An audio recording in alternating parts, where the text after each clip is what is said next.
دوستو یقینی طور پر آپ میں سے زیادہ تر لوگوں کے پاس یہ خبر تو پہنچ ہی چکی ہوگی کہ ترکی میں ایک بہت بڑے اور پرانے میوزیم کو مسجد میں کنورٹ کر دیا گیا ہے۔ لیکن اب سوال یہی ہے کہ آخر اس مسجد میں ایسی کیا خاص بات ہے کہ اس مسجد کے مسجد بننے پر پوری دنیا میں آج چرچے ہو رہے ہیں، اور آخر کیا وجہ ہے کہ اس مسجد کو میوزیم سے دوبارہ مسجد بنانے کے لیے ترکی کے صدر یعنی رجب طیب اردوغان نے پچھلے 6-7 سالوں سے لگاتار سیاسی طور پر بہت زیادہ محنت کی ہے، اور آخر ایسا کیا راز ہے کہ اس مسجد کے میوزیم سے دوبارہ مسجد بننے کی مہر لگنے پر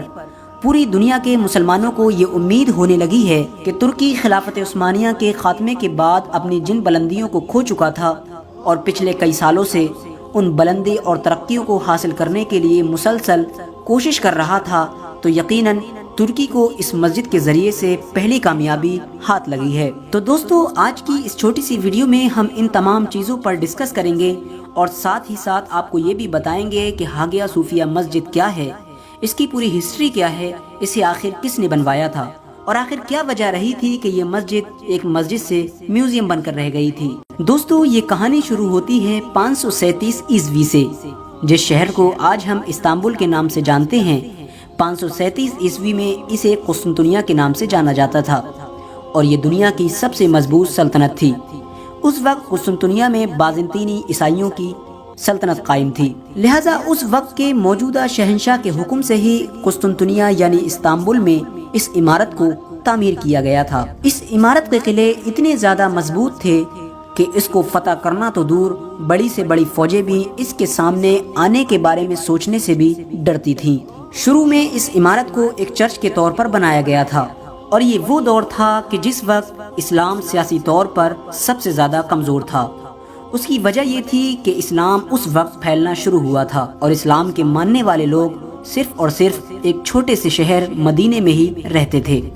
اسی دور میں حضور اکرم صلی اللہ تعالی علیہ وسلم نے اپنے صحابہ سے فرمایا تھا کہ میں دیکھ رہا ہوں کہ میری امت کے لوگ قسطنطنیہ جیسی عظیم سلطنت کو فتح کریں گے۔ جب صحابہ اکرام نے حضور سے یہ سنا تو صحابہ کو بڑا تعجب ہوا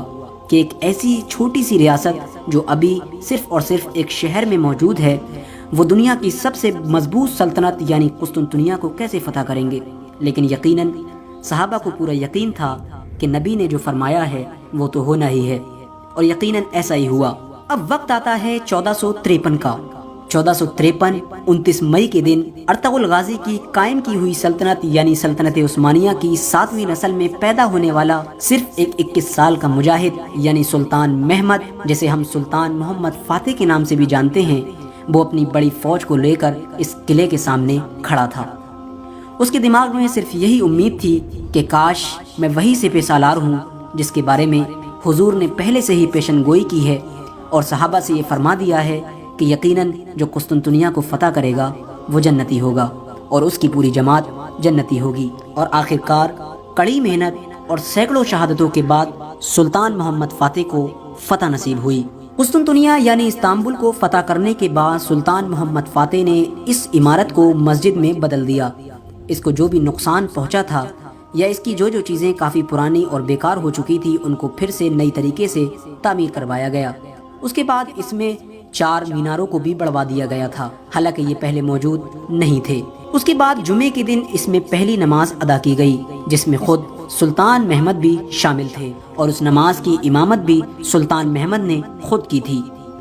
اس کے بعد یہ تقریباً 500 سالوں تک لگاتار مسجد ہی رہی، اور اس میں نماز ادا کی جاتی رہی۔ لیکن اب وہ وقت بھی آ گیا تھا کہ جہاں سے مسلمانوں کی بربادی کا دور شروع ہوا، اور آج تک مسلسل مسلمان اسی حال میں جی رہے ہیں، یعنی سلطنت عثمانیہ کے خاتمے کا دور۔ فرسٹ ورلڈ وار یعنی پہلے وشو یدھ میں جب سلطنت عثمانیہ کو ختم کر دیا گیا تو اس کے بعد ترکی دیش کو بھی ایک سیکولر ترکی کے طور پر گھوشت کر دیا گیا تھا، اور اس کی کمان سنبھالی تھی ایک ایسے شخص نے کہ جو ظاہری طور پر تو مسلمان تھا لیکن اندر سے مسلموں کا ہی دشمن تھا۔ اس کا نام تھا کمال اتاترک۔ جب ترکی کی کمان اس کے ہاتھ میں آئی تو اس نے 1934 میں اس مسجد کو ایک میوزیم گھوشت کر دیا، لہٰذا 1934 سے لے کر آج تک وہ مسجد ایک میوزیم کے طور پر ہی رہی، اور لوگ اس میں نماز ادا نہیں کر سکتے تھے۔ لیکن بیتے پچھلے کچھ 8-10 سالوں میں جب سے ترکی کی کمان رجب طیب اردوغان صاحب کے پاس آئی تھی، تب سے ہی پوری دنیا کے مسلمانوں میں اور بالخصوص ترکی کے مسلمانوں میں یہ امید جاگ اٹھی تھی کہ شاید اس مسجد کو دوبارہ میوزیم سے مسجد میں بدل دیا جائے گا۔ اور رجب طیب اردوغان نے بھی اپنے پچھلے الیکشن کی ریلیز میں یہ وعدہ کیا تھا قوم مسلم سے کہ انشاءاللہ اگر میں پھر سے سطح میں آتا ہوں تو اس میوزیم کو پھر سے ایک مسجد ہی میں کنورٹ کیا جائے گا۔ بالآخر بڑی سیاسی محنتوں کے بعد رجب طیب اردوغان نے وہ کر دکھایا جس کا انہوں نے کافی لمبے عرصے سے مسلمانوں سے وعدہ کر رکھا تھا، اور اب اس مسجد کو ایک میوزیم سے دوبارہ مسجد میں کنورٹ کر دیا گیا ہے۔ یقیناً اسلامک ہسٹری میں اس مسجد کو بڑی اہمیت حاصل ہے، اور بہت سے لوگ ترکی کی اس کامیابی کو ترکی کے 2023 کی طرف بڑھتے ہوئے قدموں میں سے ایک قدم مان رہے ہیں۔